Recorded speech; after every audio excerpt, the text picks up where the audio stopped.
Good morning, students. We are starting with the Unit 2 Computer Network.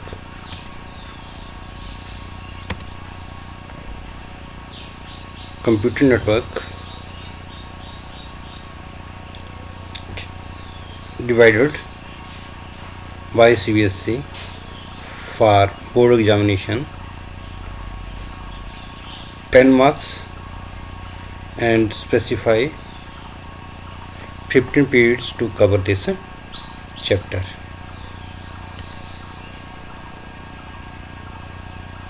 To cover this chapter, I have divided this chapter into 4 parts. In part 1, we will discuss about evaluation of networking, ARPANET, internet, interspace, different way of sending data across the network with reference to switching techniques, circuit switching and packet switching. Data communication technologies, concept of channels, bandwidth. In bandwidth we will study HZ, KZ, MZ. Here HZ is hertz, kilohertz and megahertz, and data transmission rate BPS, bits per second, KBPS, kilobits per second, MBPS, megabits per second, GPS, gigabits per second, TBPS, terabits per second. In part 2, we will study about transmission media. In transmission media, we will discuss about twisted pair cables, coaxial cable, optical fiber, infrared, radio link, microwave link and satellite link. Then network devices, modem, RJ45 connector, Ethernet card, router, switch, gateway, Wi-Fi card. And in network technologies and its type, we will discuss about bus, star, tree, PAN, LAN, BAN, MAN. In part 3, we will discuss about network protocols, TCP IP, file transfer protocols, FTP, PP protocols, point-to-point protocols, HTTP, hypertext transfer protocols, SMTP, simple mail transfer protocol, POP3, post office protocol 3, remote login, telnet and internet, wireless / mobile communication such as GSM, GPRS and WLL. Mobile technologies 1G, 2G, 3G, 4G and 5G.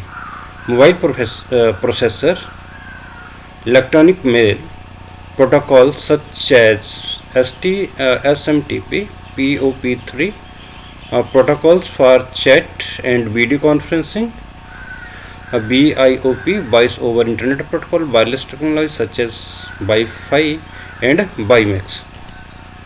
In part 4, we will cover network security concept. In this, we will study about threats and prevention from virus, bombs, Trojan horse, spam, use of cookies, protections using firewall, HTTPS, Indian IT Act, cyber law, cyber crimes, IPR issues, hacking. Introduction to web services, we will study WW, hypertext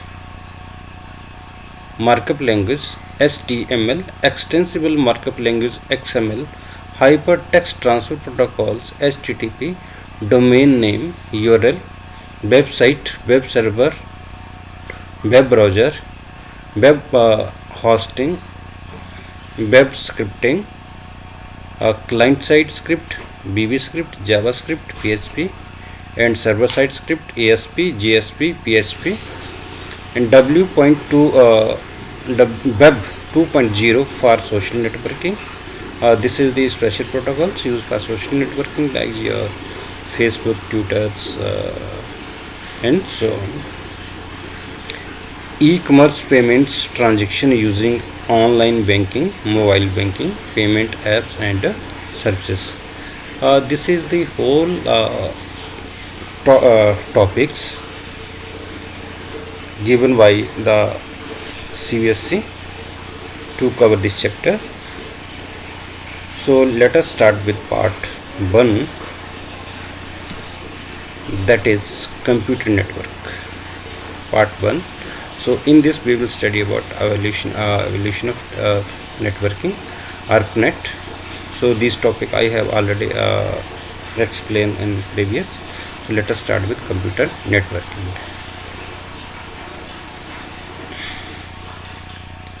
So this is your chapters book, computer communication and network concept. These are the topic specified in this chapter. Introduction, what is network, need for networking, evolution of networking, switching techniques, data transmission terminologies, transmission media, type of network, network topologies, network devices, LAN design, communication protocols, wireless / mobile computing, inter-networking term and concept, network security concept, virus, and topic which are not available here we will cover separately. So introduction, during the 20th centuries their technologies has been information gathering, processing and distribution. जैसा आप जानते हैं कि आज 20th century के अंदर जो हमारे पास नेटवर्किंग का हम यूज़ करते हैं वो इंफॉर्मेशन गैदर करने के लिए है और उसको प्रोसेस करने के लिए, ठीक है। तो उसको प्रोसेस करने के लिए हमारे पास डिफरेंट टाइप की टेक्निक्स हैं, ठीक है। सो ये among other developer we have seen the installation of worldwide telephone networks, the birth and unexpected growth of the computer industry and launching communication satellite.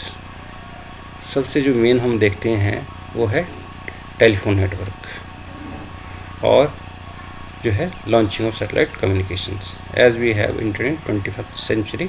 So these are rapidly covering the merging of computers and communication has been helped deep influence on the way of computer and organize. हम देख रहे हैं कि 21st century के अंदर maximum use हम computer करते हैं और उस कंप्यूटर को हम कम्युनिकेशन के लिए किस ढंग से उस सिस्टम को ऑर्गेनाइज करते हैं. The old model of single computer serve all organizations needs. It is rapidly being replaced by one in which the large number of separated but interconnected computers to do jobs. So आपने देखा था कि पहले हम किसी भी organisation में काम करते थे तो हर एक जो इंडिविजुअल था वो अकेले कंप्यूटर के साथ काम करता था.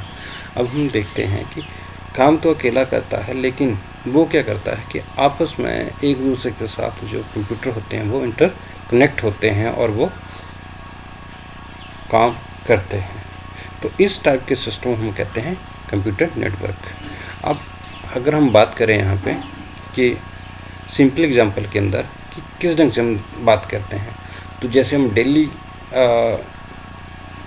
यूज़ में बात करते हैं तो आपके पास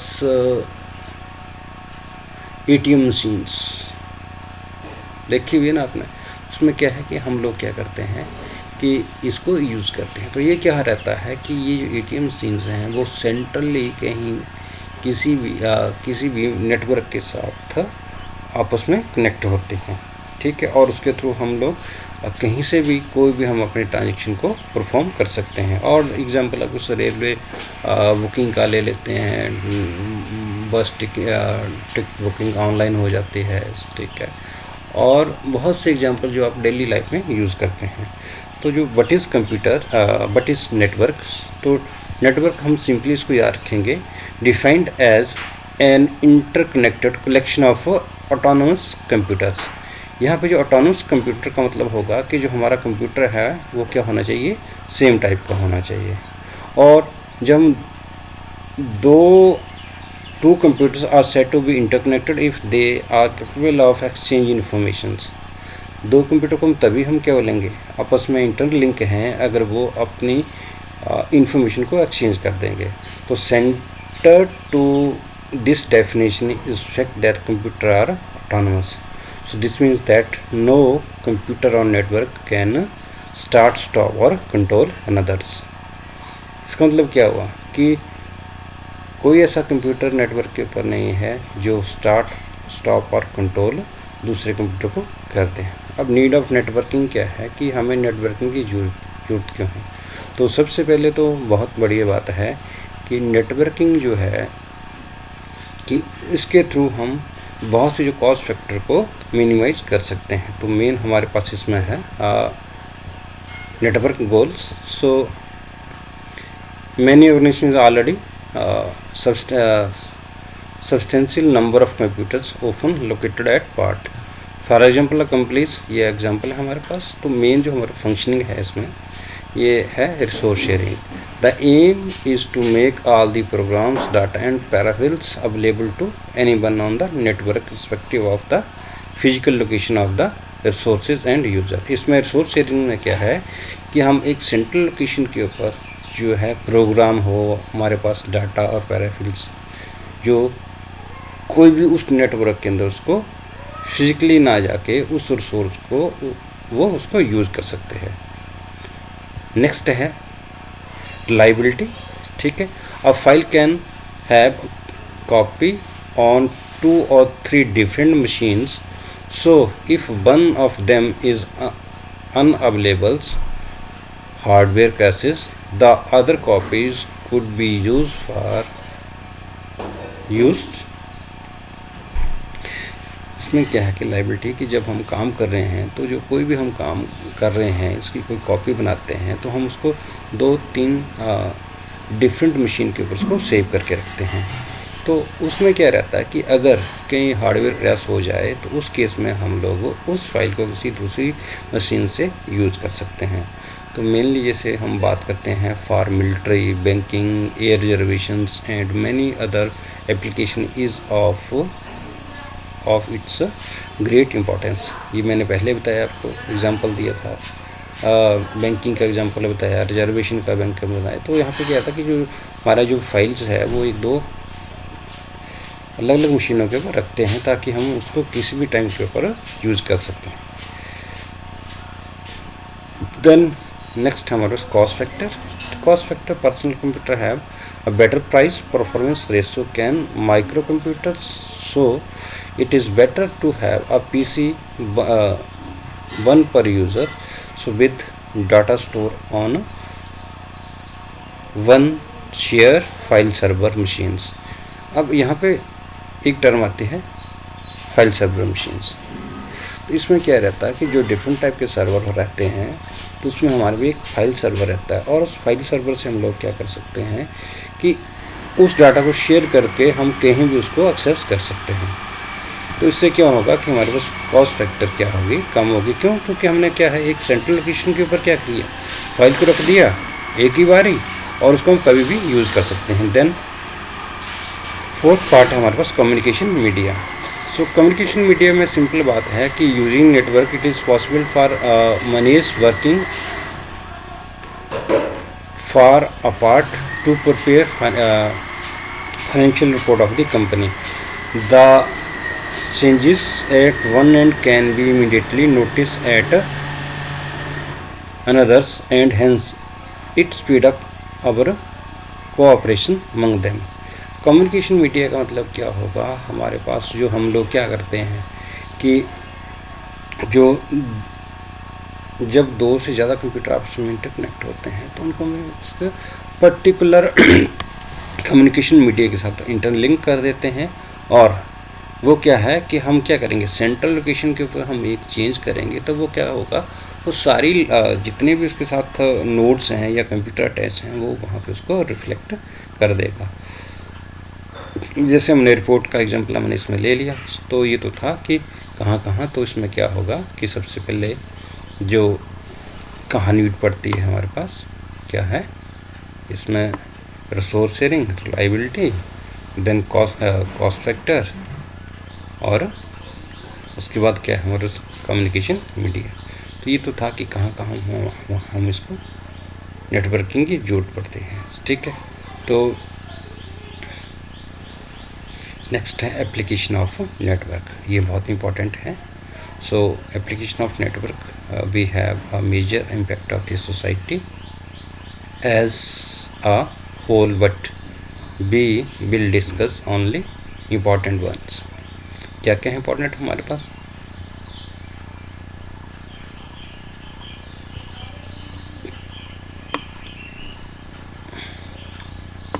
इसमें आता है बस शेयरिंग, ठीक है। तो शेयरिंग का मैंने आपको पहले बता दिया कि क्या शेयरिंग का मतलब क्या होगा, कि हमने अपनी इंफॉर्मेशन या डाटा को एक लोकेशन से दूसरे लोकेशन के साथ इंटरचेंज करना है। वो इंटरचेंज करने के लिए हमारे पास there are 3 distinct type of sharing. पहला है पेरिफेरल शेयरिंग, ठीक है। इसमें क्या रहेगा कि they are often expensive, it is impracticals for each computer on the network to have both its laser printers for quality printing and dot matrix printer for all general printouts. The main frame may be have one of each connected to allowing all user control access in cost effective manner। अब peripheral sharing में है कि हमारे पास suppose कर लीजिए दो printers हैं, एक लेजर प्रिंटर है, दूसरा हमारे पास डॉट मैट्रिक्स प्रिंटर है। तो जो लेजर प्रिंटर है वो अच्छी क्वालिटी की प्रिंटिंग देता है जो हम पर्टिकुलर के लिए यूज़ करते हैं, और डॉट मैट्रिक्स जनरल प्रिंटर। तो हम क्या करेंगे कि जो जनरल कोई भी प्रिंटिंग है तो उस प्रिंटर को हम क्या कर देंगे, शेयर कर देंगे। तो पैराफिल्स को शेयर कर देंगे, तो क्या करेंगे कि जो भी जनरल प्रिंटर निकालना चाहे तो वो उस डॉट मैट्रिक प्रिंटर से निकाल सकता है। Use of multi system can be share and exchange information in a number of ways. Users of multi user system, इसका मतलब क्या हुआ है कि जो मल्टी यूजर सिस्टम है उसके जो यूजर्स हैं can share and exchange information in number of, कि वो इन्फॉर्मेशन को एक से ज़्यादा वे में उसमें शेयर कर सकते हैं। एग्जाम्पल्स सेंडिंग ईमेल्स हो गया हमारे पास, having control access of some of files in database. अब यहाँ पे जो है कि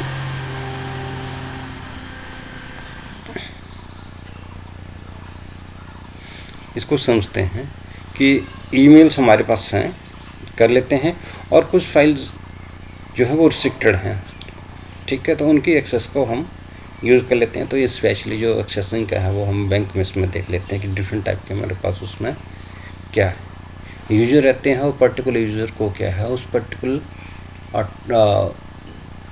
जो सिस्टम है उसको मैनेज करने की परमिशन दी होती है। जैसे है अकाउंट की बात करें, ठीक है, तो जिसमें हम ट्रांजेक्शन की बात करते हैं, ठीक है, या आप देखते हैं कि किसी को अपना जो हमारा अकाउंट है, अकाउंट के साथ आपने कुछ लिंक करना है, अपडेट करवाना है, या आपने एफडी करनी है, ठीक है। तो इसके लिए हमारे पास डिफरेंट टाइप के वो है, अलग अलग डेस्क होते हैं, वो उसके अकॉर्डिंग काम करते हैं। और आगे है in traditional time sharing system all controls is performed centrally, so it is the processor fails then entire system fails. In network system it is need not to be the case. The failure of one node should not have the domain effect on the rest. This is called distributed control and is every lively area of research at present. पहले क्या था कि हम sharing कर रहे हैं और एक सिस्टम के साथ ही कर रहे हैं, ठीक है। अगर सिस्टम वो फेल हो जाता है तो इन दैट केस क्या होता है कि वो सारे के सारे जो है नेटवर्क के साथ वो क्रैश हो जाता है। तो इससे क्या होता था कि एक नोड फेल होने से वो पूरा डोमेन को इफ़ेक्ट कर देता था। सो अब इसमें क्या है कि इसको कम करने के लिए हम डिस्ट्रीब्यूटेड कंट्रोल सिस्टम को हम यूज़ करते हैं, स्पेशली सर्चेस में. Then access to remote database. So another major example of use of access of the remote database. It is easy for the average person sitting at computers to make reservation from the. ये आपने देख लिया कि कैसे हम इसको remote को database को क्या तो इसको हम यूज़ कर सकते हैं. तो जो कोई भी रिजर्वेशन आपने करवानी है, घर बैठे अपने लैपटॉप लिया, ठीक है, ऑनलाइन लॉगिन किया, लॉगिन के अंदर अपने क्रेडेंशियल डाले, उस क्रेडेंशियल के साथ आप चाहे आपके पास एयरप्लेन है उसकी बुकिंग कर ली, ट्रेन्स की कर ली, होटल्स की कर ली, ठीक है, और कोई भी. Then communication facilities. Communication facility, this is the third category of the potential worldwide network use the as communication media. So it is possible for everyone, not just people in a computer business, to send and receive mails. This mail is also able to contains digitized voice, still picture and even moving television and videos. ठीक है, तो ये आज सारे इस चीज़ को हम लोग करते हैं, ठीक है. मेल हर एक करना जानता है, ठीक है. स्टिल पिक्चर हुई या मूविंग मोशन है, वो सारा कुछ हम उसको शेयर कर सकते हैं. तो सिंपल क्या है, इसको शेयर करने के लिए चाहे आपके वीडियो इमेजेस हैं या, तो सिंपल क्या है कि जो आज की जो टेक्नोलॉजी है, ठीक है, उस टेक्नोलॉजी के साथ क्या है, सोशल नेटवर्किंग का बहुत ज़्यादा यूज़ है. तो with in friction of second you can share your still photograph और मूविंग लाइक दिस, ठीक है. तो ये तो था कि हमारे पास कंप्यूटर की क्या क्या है नीड्स हैं, इसमें नेटवर्क की नीड्स हैं. नेक्स्ट टॉपिक भी है evolution of networking. So evolution of networking start back in 1969. सबसे पहले ये 1969 में स्टार्ट हुआ था by the development of first network called ARPANET, which leads to the development of internet. Let us learn about the network today's as a internet. तो ARPANET पहला network था, ठीक है, आज को जिसको हम इंटरनेट कहते हैं. ARPANET were planted in 1916 when US Department of Defense sponsor a project named ARPANET. अब ARPANET का क्या होगा, advance research project agencies network. The goal of this project was to connect computers at different university and US defences, ठीक है. So soon the engineer, scientists, students and researchers who were part of this system begins exchange data and message on it. The users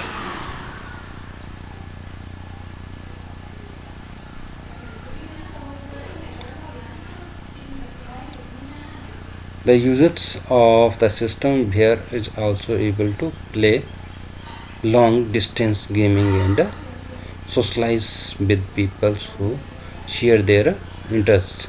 ARPANET started with the handful of the computers, but it is extended rapidly.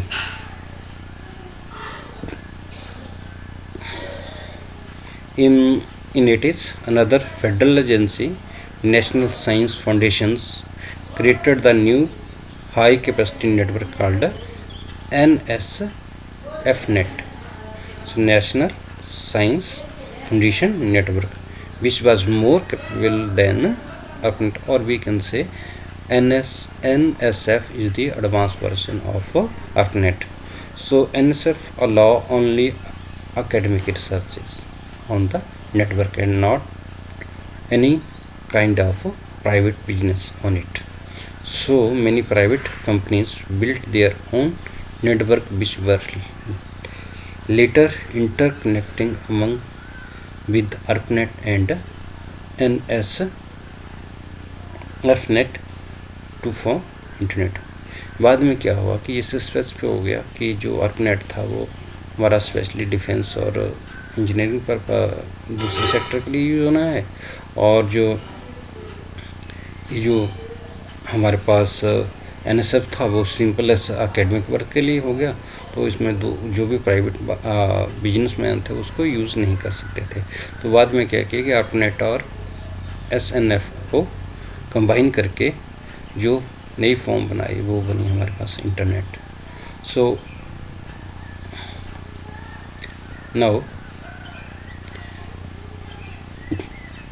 now it was the internet networking, that is linking of these two of some of other networks, that is ARPANET and NSFNet, to provide private net. It was named internet. So the original ARPANET was shut down in 1990. ARPANET को 1990 में बंद कर दिया था, and government funding for NSFNet disconnected 5 साल बाद NSF को भी जो फंडिंग बंद हो गई, but commercial internet services comes into picture which are still running the internet. तो ये हमारे डायग्राम के लिए था। ये सिंपल का है कि 1969 में जो डिफरेंट लोकेशन के साथ हम लोग क्या करते थे, इंफॉर्मेशन को एक्सचेंज कर लिया, ठीक है, और 1980s के अंदर NSF के through so NSF started making high capacity network to use the strictly for academic purposes.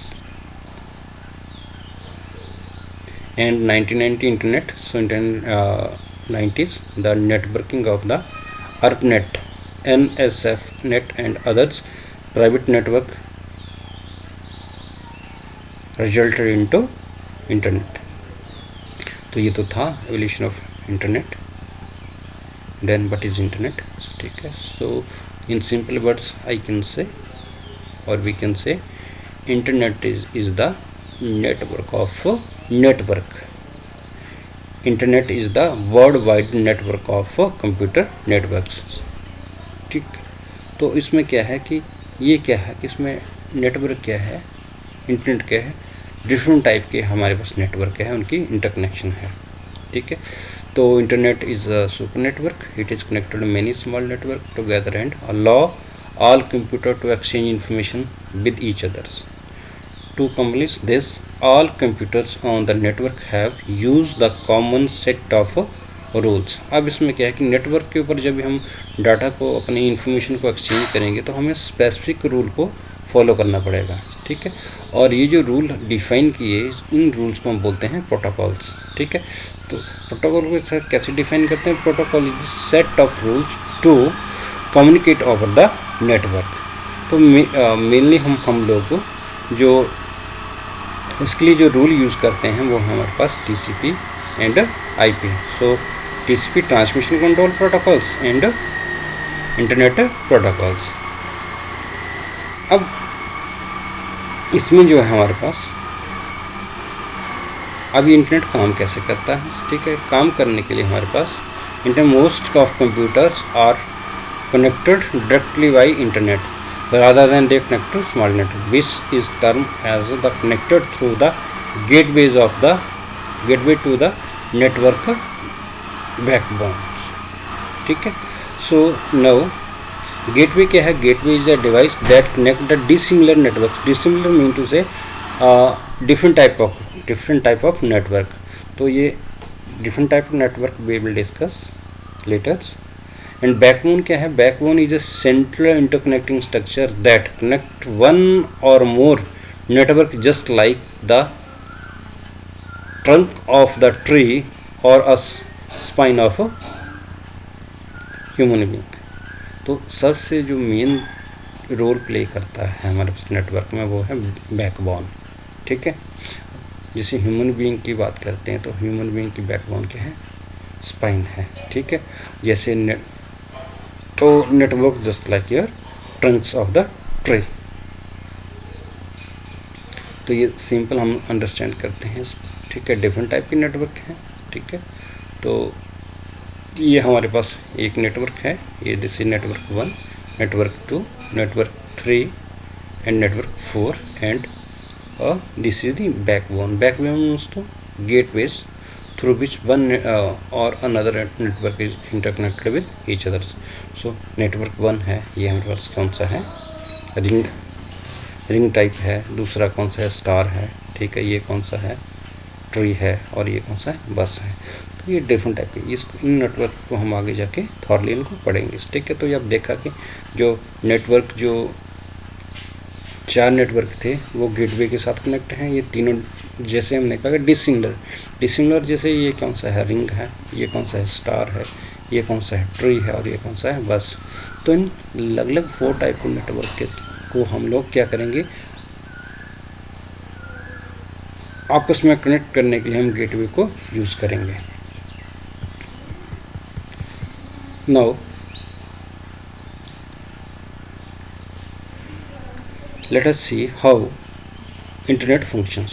At the source computers, the message of the file document to be sent the another computer in firstly divided into small parts called packets. This is important, packets. But message divided in firstly into very small parts called packets. A packet generally contain some informations.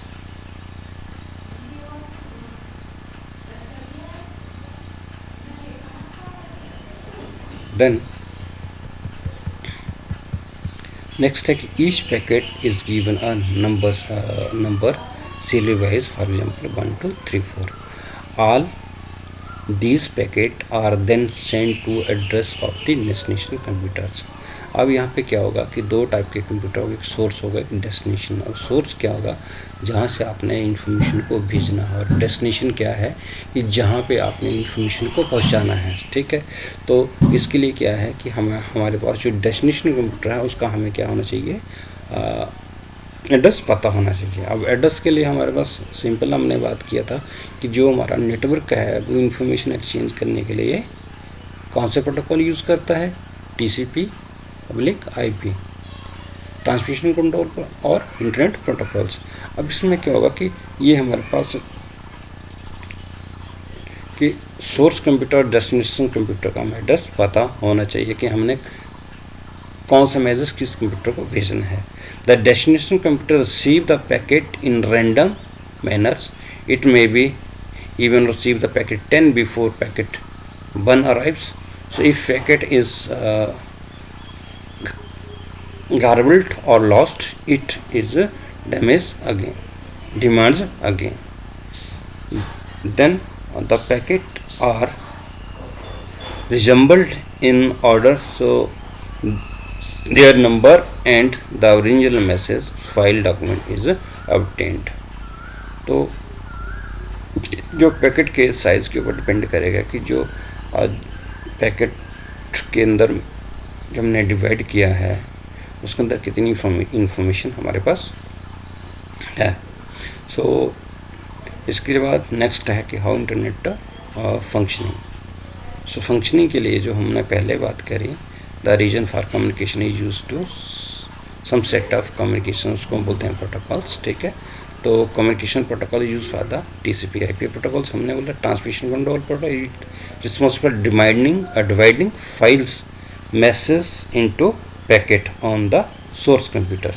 The TCP is also responsible for reassembling the received packet at destination और seemed computers.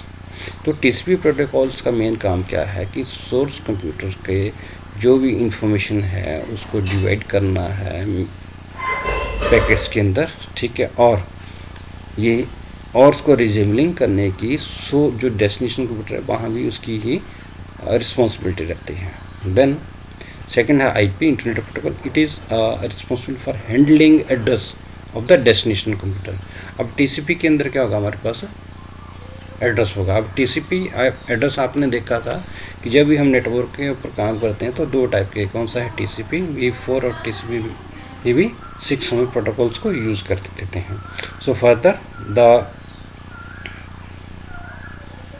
the future of internet is said to be interspace. So this is interspace. So what is interspace? Now interspace is the client server software programs that allow multiple users to communicate online with real time audio, video and text chat in dynamic 3D environment. तो simply ये क्या हमारे पास एक client server का programme है, ठीक है, जो कि मल्टीपल यूज़र को आपस में क्या है कम्युनिकेट करने के लिए ऑनलाइन और रियल टाइमिंग, ठीक है, audio video and text that is dynamically 3D environment. So इसमें क्या है मल्टीपल यूजर्स को एक्सेस कर सकते हैं। Then elementary terminology for the network. अब जब हम बात करते हैं क्लाइंट सर्वर की, तो जो मेन हमारे पास इसमें क्या है टर्म्स आएंगी, उनको काम करने के लिए हम क्या करेंगे, इसके लिए हमारे पास है नोड को हम बोलते हैं वर्क स्टेशंस, और node refers to computer that attach on the network.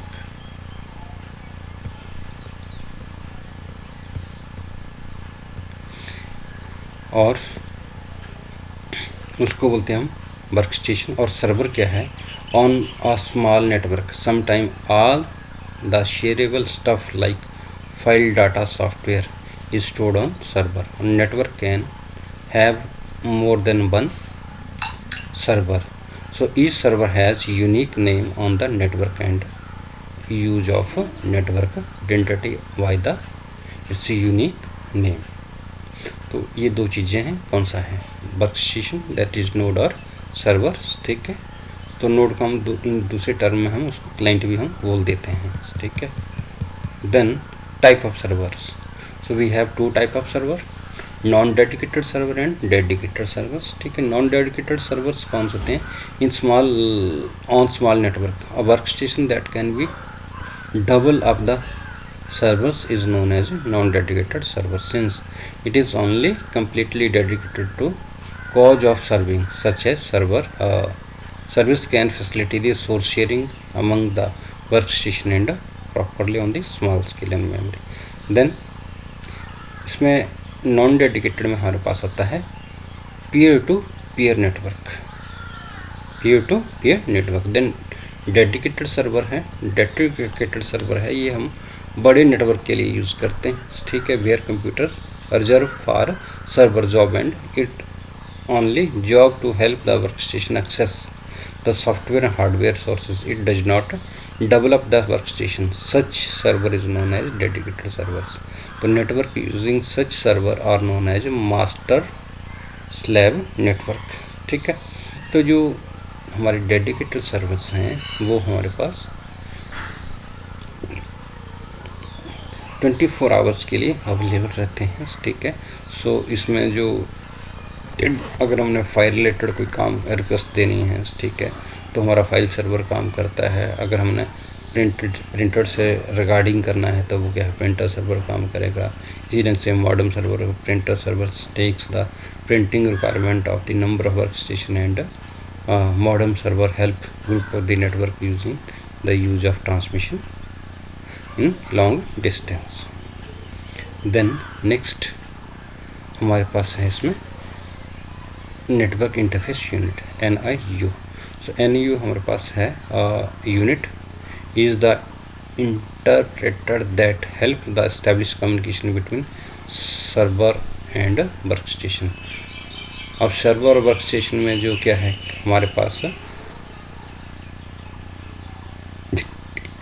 Connection को एस्टेब्लिश करेगा, उसके लिए हम NI को यूज़ करेंगे, ठीक है। तो NI को हम दूसरे वर्ड्स में हम इसको network interface unit is device is attached to each of these workstation and the server help the workstation establish the all important connection with network। So each network interconnection unit is attached to a workstation has unique number identifying which is known as the node address। So NI is also called terminal access point TAP। So different manufacturers have the different name of the interfaces, so the NI is also called NIC network interface card। So इसमें जो है कि NIC manufacturing assigning the unique physical address to each NIC card This physical address is known as MAC address. So sometime in examinations then what is MAC address, give the examples. So this is about your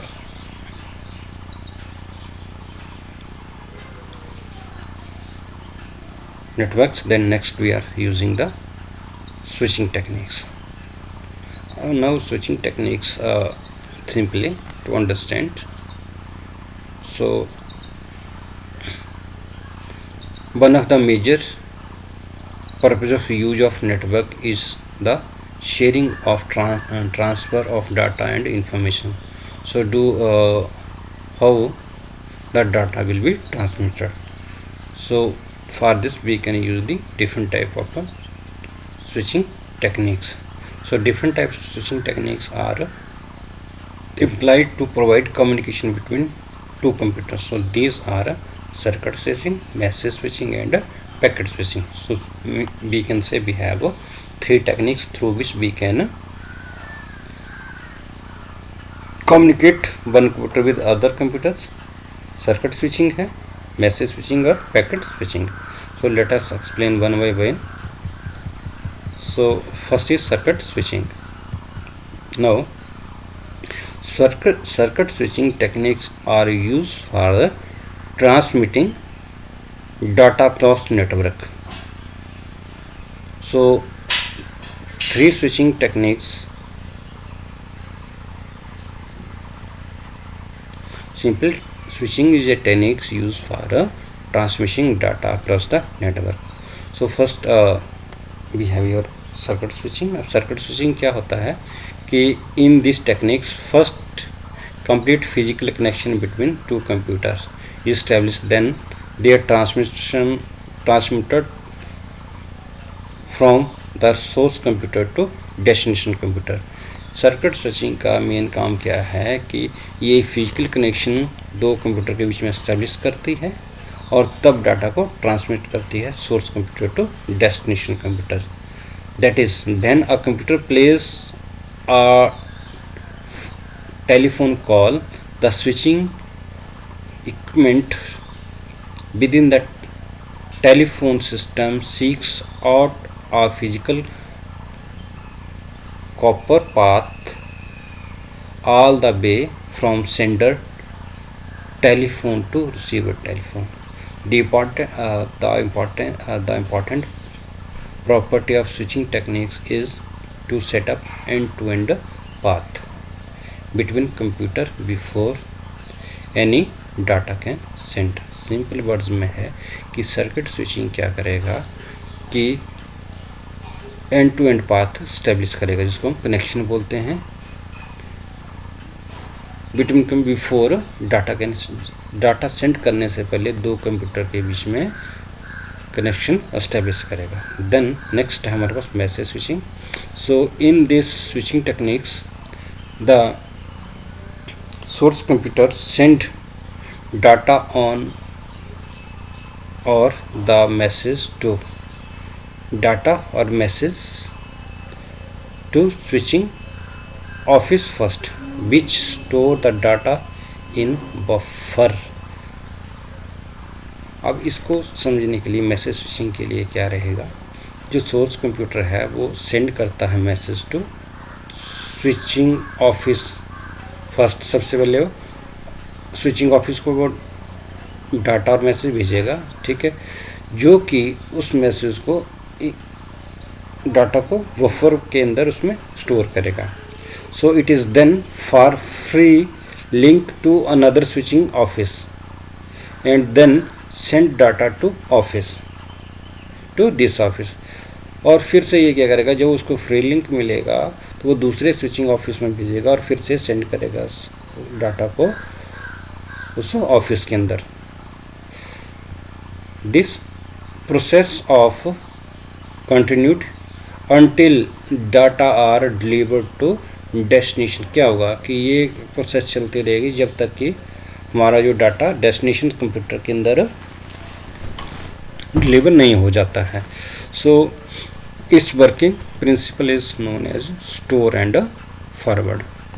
message switching का क्या है, data को store करना है और forward कर देना है. So that is store first in switching office, forward later, one jump at a time. Then third हमारे पास है packet switching. So packet switching के अंदर हमारे पास है कि packet switching with message switching क्या किया, डाटा को हमने स्टोर कर लिया. So there is no limit of the block size.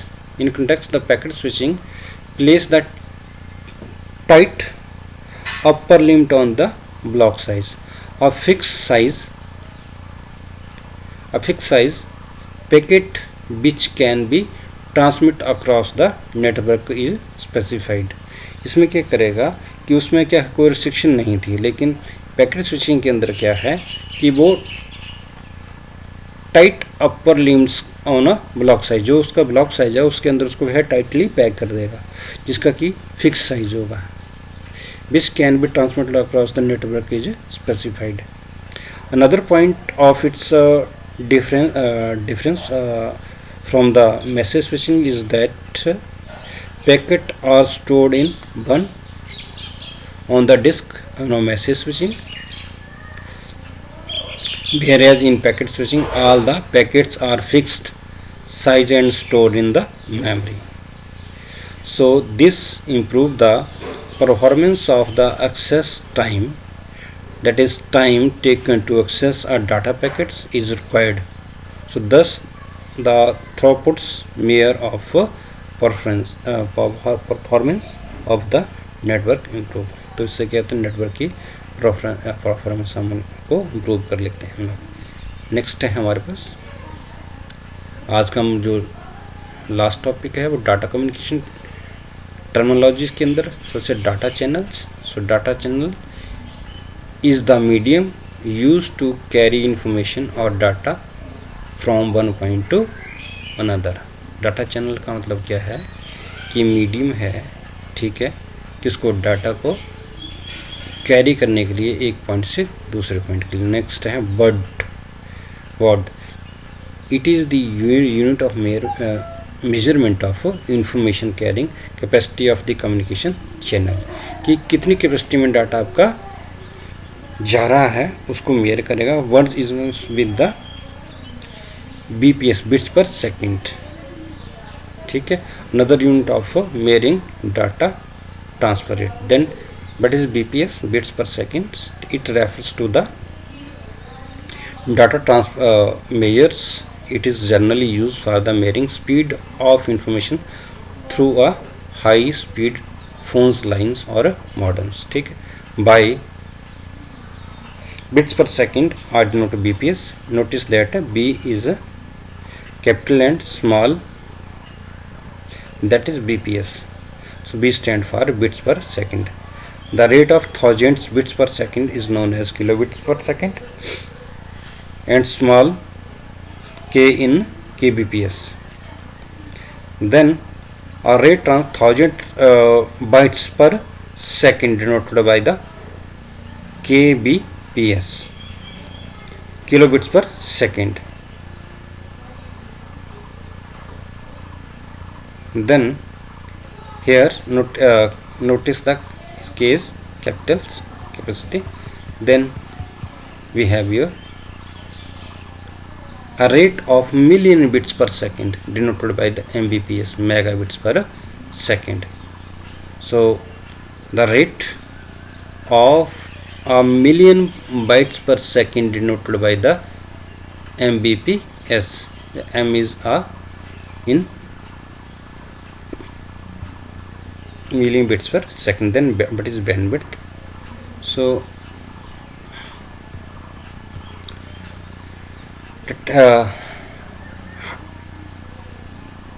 technically the bandwidth refers to the difference between the highest and lowest frequency of transmission channel.